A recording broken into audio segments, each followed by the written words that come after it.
Hi guys! Welcome sa Janmim TV. Ngayong araw ay tuturo ko sa inyo kung paano magpalit ng Wi-Fi password at name ng Wi-Fi modem ng PLDT Home Fiber. Ito ay kahalintulad ng video natin noong nakaraang taon. Ang pagkaiba lang dito ay meron na siyang 5G Wi-Fi network. Hindi kagaya nung nakaraang video natin na 2.4G Wi-Fi network lang ang nakikita natin. Kaya simulan na natin guys, pero bago ang lahat, huwag niyong kalimutang mag-subscribe at mag-like at pindutin ang notification bell upang maging updated kayo sa susunod kong mga uploads na video.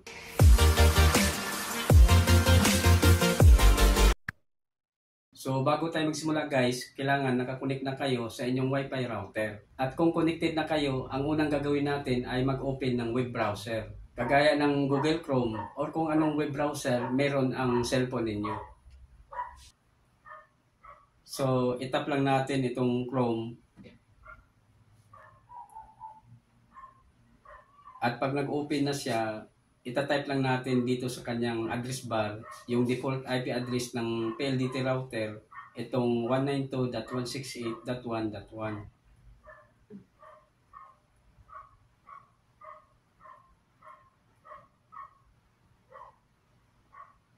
Then itap natin itong go.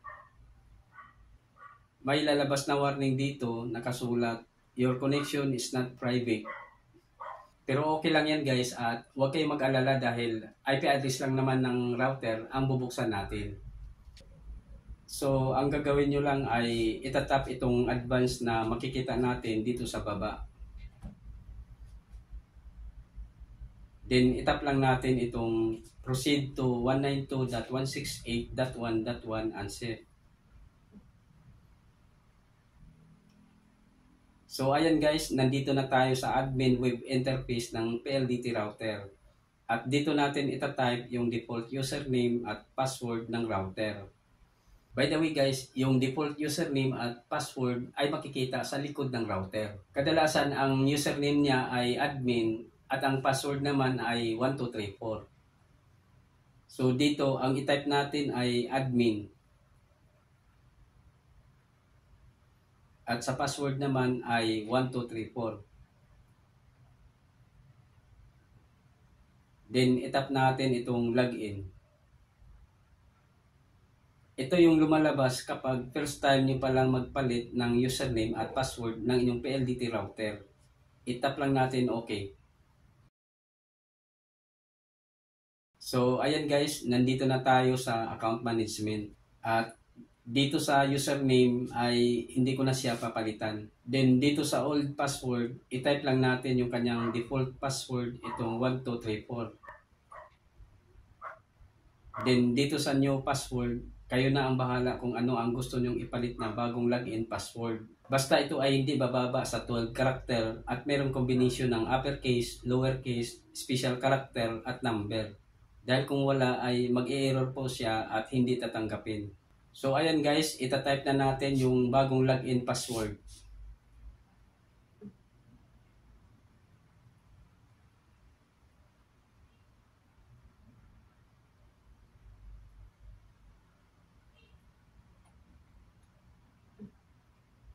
At pagkatapos, i-retype lang natin dito sa baba para ma-confirm.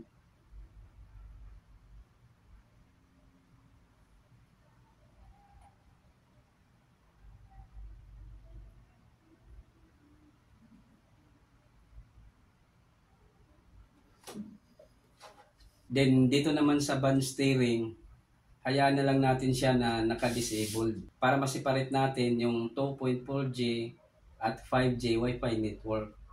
Next, dito naman tayo sa 2.4G SSID 1. Bali ito yung kanyang Wi-Fi name na kadalasan ay makikita natin tuwing tayo ay mag-scan sa Wi-Fi internet. At dito guys, kayo na ang bahala kung ano ang gusto nyong ipalit na Wi-Fi name. Halimbawa sa akin, ang ilagay ko ay Janmim 2.4G.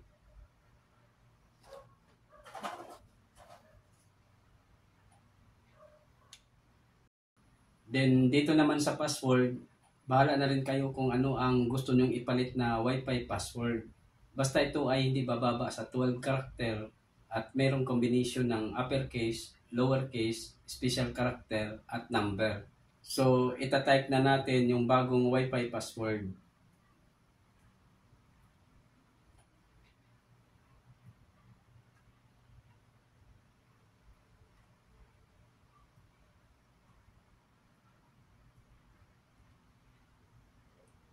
Then pagkatapos, i-retype lang natin sa baba para ma-confirm.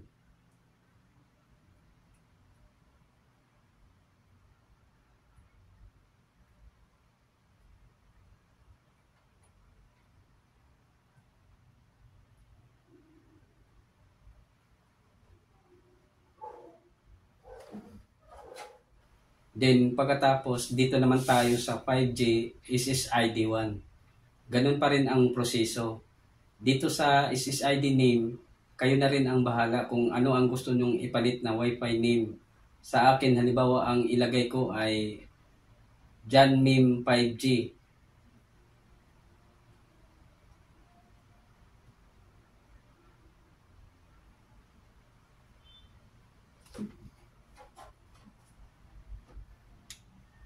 Then, dito naman sa password, bahala na rin kayo kung ano ang gusto nyong ipalit na bagong Wi-Fi password. Basta ito ay hindi bababa sa 12 character at mayroong combination ng uppercase, lowercase, special character at number. So, itatype na natin yung bagong Wi-Fi password.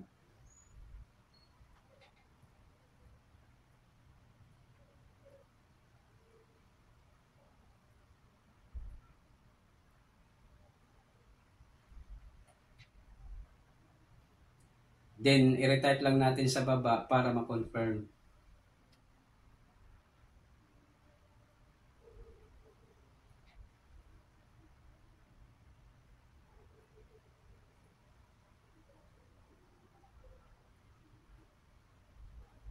Then, itap natin apply.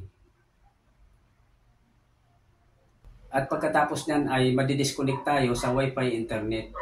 Ang gagawin lang natin ay i-connect siya ulit sa Wi-Fi gamit ang bagong Wi-Fi password. So dito guys, makikita na natin yung bagong Wi-Fi name na ipinalit natin.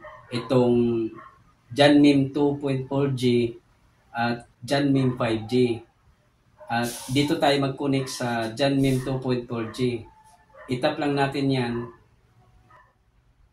At i-type natin yung kanyang bagong Wi-Fi password.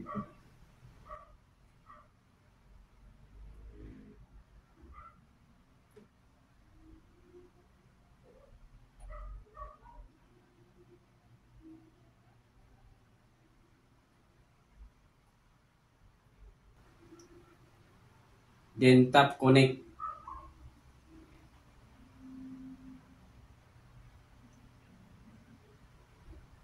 Ayan, connected na tayo.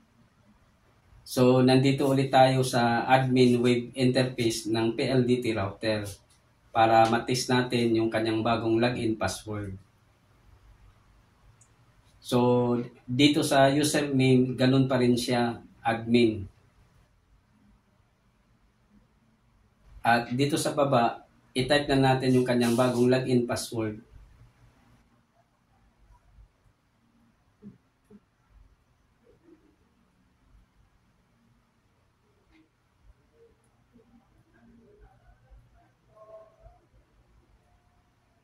Then tap login.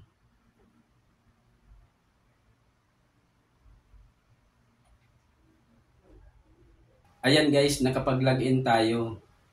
Ibig sabihin, gumagana yung kanyang bagong login password. So, ganyan lang ang magpalit ng login at Wi-Fi password, pati na rin Wi-Fi name ng inyong PLDT router. Hanggang dito na lang muna. Ako po si Rodolfo Mimplebe Jr. At huwag niyong kalimutang mag-subscribe at mag-like at pindutin ang notification bell upang maging updated kayo sa susunod kong mga uploads na video. Bye!